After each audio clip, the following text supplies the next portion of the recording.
everyone. My name is Ravitesh. I am working at Zen's Medical Center, and this is my TOTS 1 presentation. I'll be presenting today on progressive discipline policy and procedures, which we can also call as PDPP. So, moving on to the next slide. Here's some housekeeping rules for us. Obviously punctuality, and please turn off your mobile phones on silent or vibration mode. Engage with the facilitator and fellow audience in a respectful manner. Washrooms are within this building, it's downstairs. Emergency assembly area is front of the lecture hall. Okay. Move in a single file should there be any emergency announcements. We have EMTs from Zens in the house. Please do not hesitate to contact them should you feel unwell. You are encouraged to participate actively in QA sessions and group activities. Move on. The purpose of this presentation, obviously we have to have a direction when we are presenting for the audience to learn, and this is the purpose of this presentation. PDPP are designed and implemented in an organization to provide a structured disciplinary and corrective action process.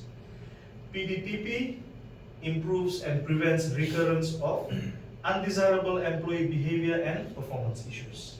Okay, moving on. The learning objectives. At the end of this presentation, participants will be able to understand PDPP, the steps of incident reporting, the steps of PDPP, and the effective application of PDPP. So we just have a quick icebreaker before we move on with the second part of the presentation. Is there PDPP present in your organization?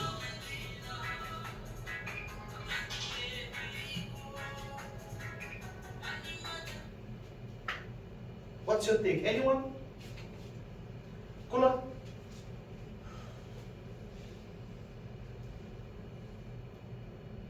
Okay, all good. So, progressive discipline policy is very important for any organization. Right? And if there isn't any progressive discipline policy, which means the structure is not good enough, we have to have people to know their boundaries, to know their jurisdiction when anything happens. Okay, move on. Okay, so the contents of this presentation: policy and procedure, incident reporting steps, procedural steps, which are counseling and verbal warning, which is the step 1. Then we move on to written warning, which is step 2, and the final written warning, which is step 3. The last step, which is the step 4, is termination. And we'll discuss further on this. And finally, in our summary, then we'll conclude this presentation. Okay, move on. Okay, so policy and procedure. Progressive discipline procedure policy must be documented. As you may know that if there is no documentation, it doesn't exist, right? It should be readily available and well implemented. Must have a term set for revision, at least 2 years, or based on legislative changes. When the governments change their policies, we must align it to that, okay? Corrective measures and application are dependent on the sensitivity and severity of professional misconduct. Organizational discretion. Within the legal framework, as you know, our employment laws are governed by the ERA, Employment Relations Act 2007, and also identity protection through policies such as confidentiality policy and whistleblower policy. As you may know, in our organization, confidentiality policy is quite widely practiced, especially with patient data. So this is something that we can, use when we have a policy as such. Okay, move on. So incident reporting, this is something that is very critical for every employee to know. You should know your rights as well, and you should know the policy or the protocol of how you report an incident. You cannot turn a blind eye on an incident, and this is the escalation method. So the step 1 is incident reporting to immediate supervisor. Step 2, categorization of issue by immediate supervisor. Escalation to the executive director or CEO, depending on your organization. on the severity and sensitivity of the incident. Step 4 involves the ED or the CEO making final decision or endorsement of any investigation panel to cross-examine the incident and provide a report and recommendation for corrective action. Investigation report and recommendation is submitted back to the ED or CEO for final decision. This is the step 5. Step 6 is assessment and final decision by the office of ED or CEO. Step 7, communication of final decision to employee, either by one-on-one communication, letter, via email, or bailiff if employee is unreachable through contacts present in the human resource information system. And the last step of this process, incident reporting process, is appeals process or dispute lodgement with Ministry of Employment, Productivity and Industrial Relations. Is everyone clear with the steps? Okay, do you understand? Okay, good. Moving on. Next. Okay, so we'll go on the steps of the PDPP. Yeah? The step 1. Remember, this is not the steps for the incident reporting. This is the progressive discipline steps. Eh? So there are two things. One is the incident reporting, and one is the steps for the progressive discipline policy. Okay. So first is the S1, the step 1, counseling and verbal warning. Discussion between employee and immediate supervisor. Revisiting the code of professional conduct and ethics. Need for improvement, but remember, this must be evidence-based, right? The performance expectations and documentation and sign off by both immediate supervisor and employee. So these are the steps that you will take if you are in a supervisory level, and the counseling. This is the counseling and the verbal one, yeah? But it still should be documented and signed off, so both parties agree to whatever has been discussed. Okay, right? Moving on. Next step. Okay, step 2 is a written warning. Now, this written warning interview involves discussion between employee, immediate supervisor, and senior manager. So now there are 3 people involved. Eh? They highlight the code of professional conduct and ethics, need for improvement, again, evidence-based, performance expectations, and they recommend for a 3-month performance improvement plan, also known as PIP, and further training. Documentation and sign off again by senior manager, immediate supervisor, and employee.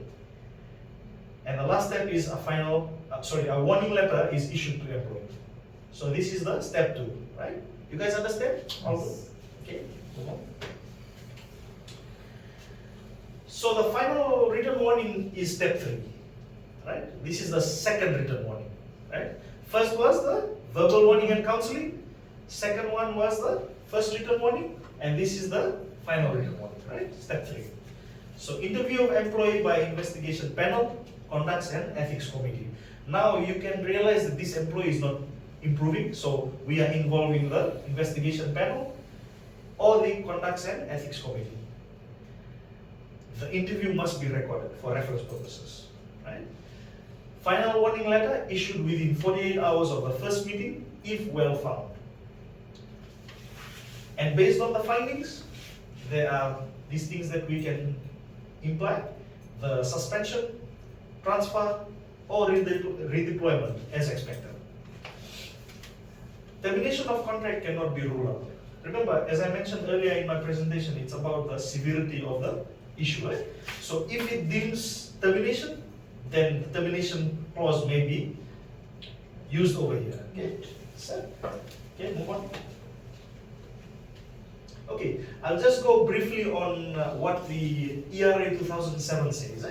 So the section 33, which is summary dismissal, it says that no employer may dismiss a worker without notice except for the following circumstances: where a worker is guilty of gross misconduct, B, for willful disobedience to lawful orders given by employer, C, for lack of skill or qualification which the worker expressly or by implication warrants to possess, D, for habitual or substantial neglect of workers' duties, E, for continual or habitual absenteeism from work without other reasonable excuse. And And the second part states that employee must provide the worker with reasons in writing for the summary dismissal at the time he or she is dismissed. So there are things which cannot be delivered by the progressive discipline policy. You cannot use it. Like for example, if there is a gross misconduct whereby someone was sexually assaulted, right? And this is something that you can apply the section 33 summary dismissal. But you must, while giving them the letter, you must state the reasons why you have used this section of the ERA. Okay? Everyone clear on that? Set. Okay, move on. Finally, the step 4, which is termination. This is the final step of PDPP. There are two pathways. One is through application of PDPP, which is, the step 1, 2, 3, and 4, or through the application of ERA 2007, which I had mentioned earlier, on section 33, summary dismissal. Employee is given the opportunity to appeal the decision, right? And also employees given opportunity to dispute termination and rule out unfair dismissal through Ministry of Employment, Productivity and Industrial Relations. Okay, move on. Okay, so we'll just quickly, there are 5 of us here, we'll just quickly go on to this group activity or class activity. So, classify the following misconducts and recommend corrective disciplinary action based on progressive discipline step 1 to 4. Right? So we'll have Sarana, she'll be doing 1. I'll give you guys 2 minutes time, okay? Each. Okay? Katrina can do 2. Bulo can do 3.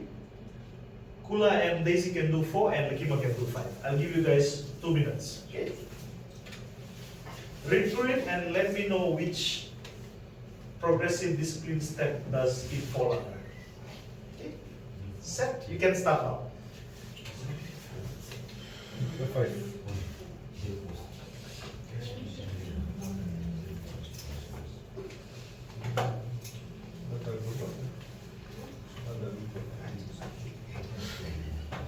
Remember, these answers are on your discretion, on your situation. So there is no right or wrong answer. Right? You can choose whatever is fitting and best fitting.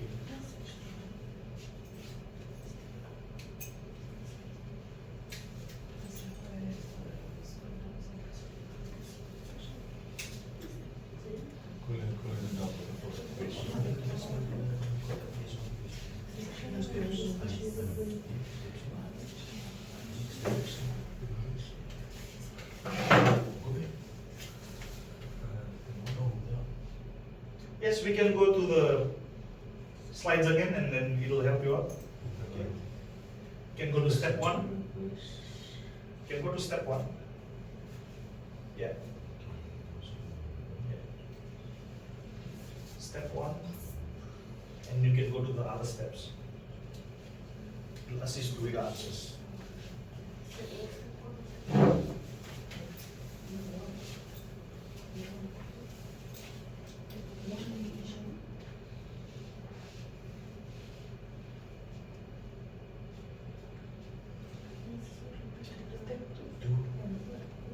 Yeah, let's go to step 2.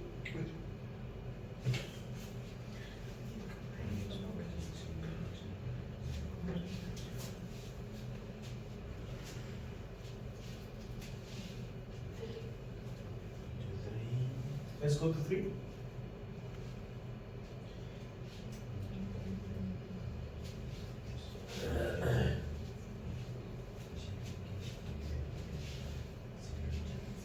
Okay, let's go to step 4.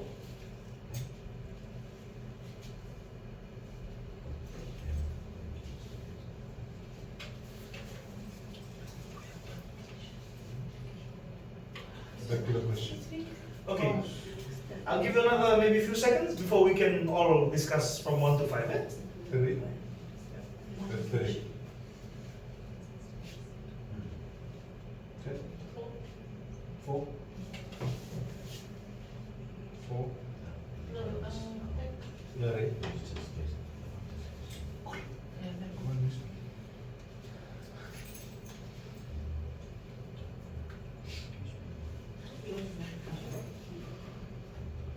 let's go to the slide where the questions are. Read through it again. Another maybe a few seconds and then we'll start.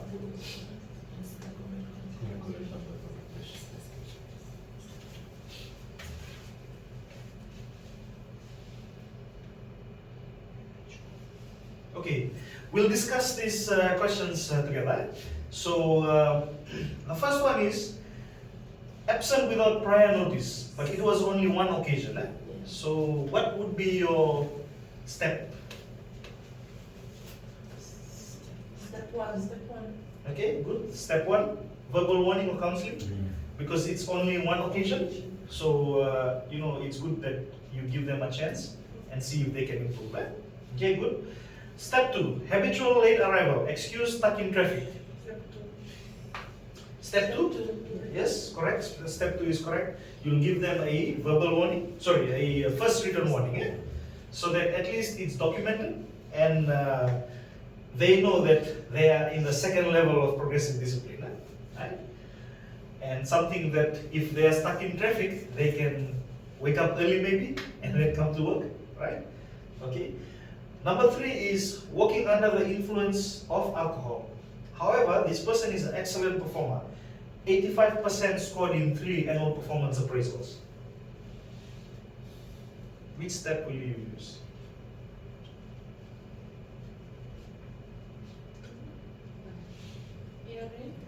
Step 3. Step 3. This over here, it depends on your discretion. Some may say we can terminate, right, using the ERA, summary dismissal on section 33, which is gross misconduct. However, because he or she is an excellent performer, some may say we can give them a step 3, like a final written warning. Right? So it's on the discretion of the management and the immediate supervisor. Okay, for cash mishandling, your company has 0 tolerance policy on cash mishandling. Can be 3 and 4. It can be 3 and Depend on 4. the amount. Yes, correct. Depending on the amount. Right. Okay. Moving to 5, calling a colleague Dumbo in front of patients, and this is a healthcare setting. It can be either step 1 or step 2. It depends.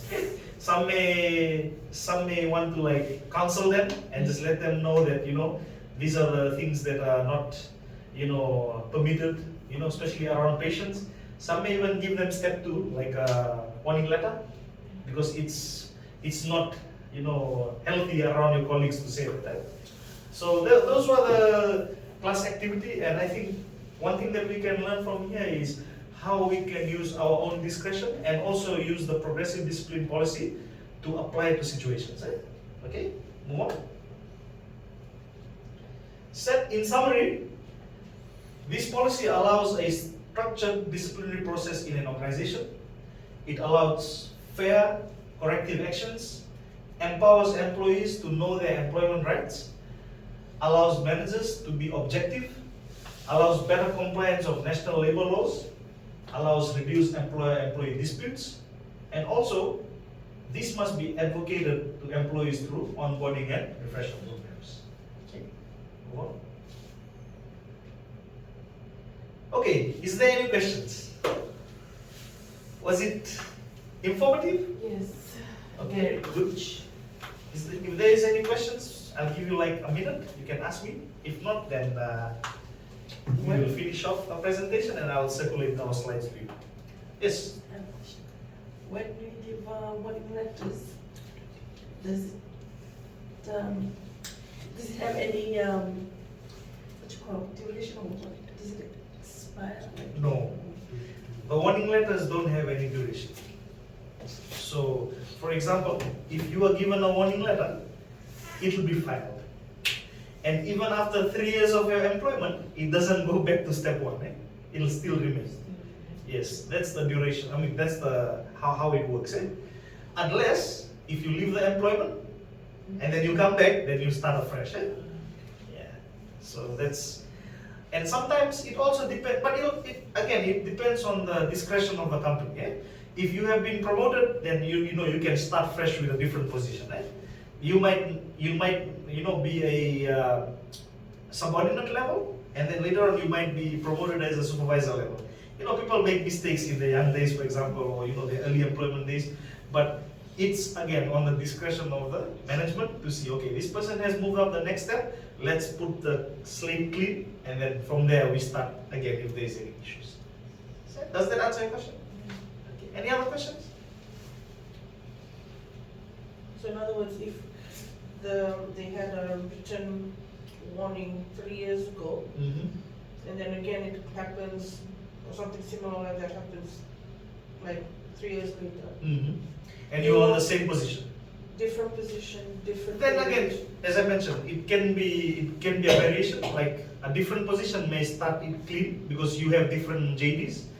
So if you have a same, like for example, if you have a same JD, right, and after 3 years, because remember nowadays employment has your employee files and your personal files, so it keeps a record of your performance, right?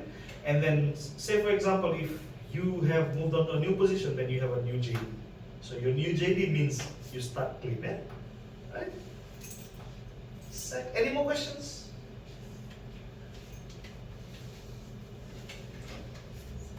Okay, if there is no more questions, then thank you very much for attending my presentation. And I will definitely circulate the copies of the presentation for your viewing. Thank you very much. Sounds good. Right.